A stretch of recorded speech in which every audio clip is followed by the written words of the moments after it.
Coming up next, John Steinbeck's classic of Mice and Men has been remade with two fine actors, Gary Sinise and John Malkovich.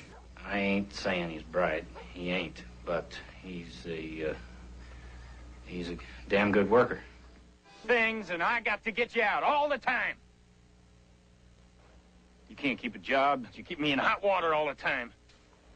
That's John Malkovich as the brutish Lennie and Gary Sinise as his protective friend George, two of the most memorable characters in American fiction, the leads of John Steinbeck's 1937 story of Mice and Men. And this new version is a terrific adaptation by Gary Sinise from a screenplay by Horton Foote, a lot of distinguished company here. He and Malkovich, Sinise and Malkovich, are acting colleagues from Chicago's acclaimed Steppenwolf Theater. They've played these characters on stage, and they do a great job on film, playing itinerant farm workers, always trying to hide a secret that the dim-witted Lennie, Malkovich, is capable of unintentional violence. He's not much of a talker, is he?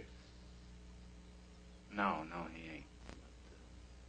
He's a hell of a good worker. He's strong as a bull. Strong as a bull?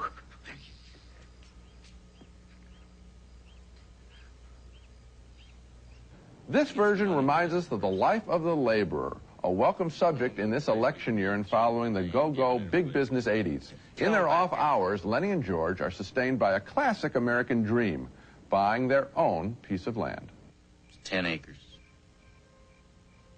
It's got a windmill, got a little shack on it, and a chicken run. Got rabbits to it? Well, I could easily build a few hutches, and you could feed them alfalfa. You damn right I could.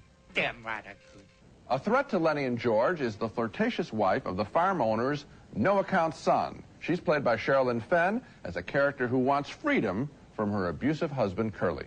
Someday I'm going into town, and no one's ever going to see me again. Not Curly, not his old man, not a damn one of you bindle stiffs. All three of those players are excellent. I suppose the surprise is how many scenes Gary Sinise as the quiet George takes away from Malkovich, who's in the flashier role of Lennie. It's wonderful work by Sinise, both in front of and behind the camera. We get a real sense of time and place in a story that marches to a tragic, inevitable conclusion. It's so sad, and they're such good men. I didn't like the final shot in the movie, just the last shot.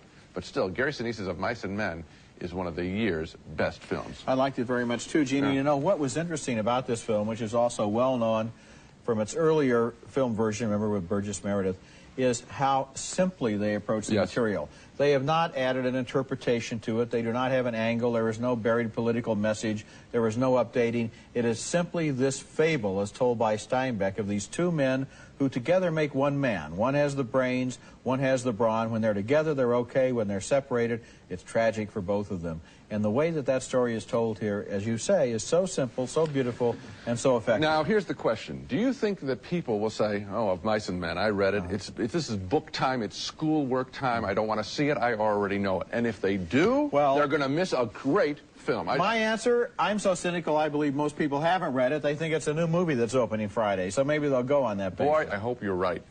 There's also a wonderful supporting performance by John Terry as the lead hand, and Sinise's direction.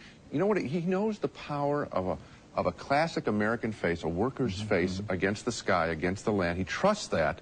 It pays off beautifully. It's a good movie. When we come back, the 41st anniversary re-release of the Academy Award-winning musical An American in Paris.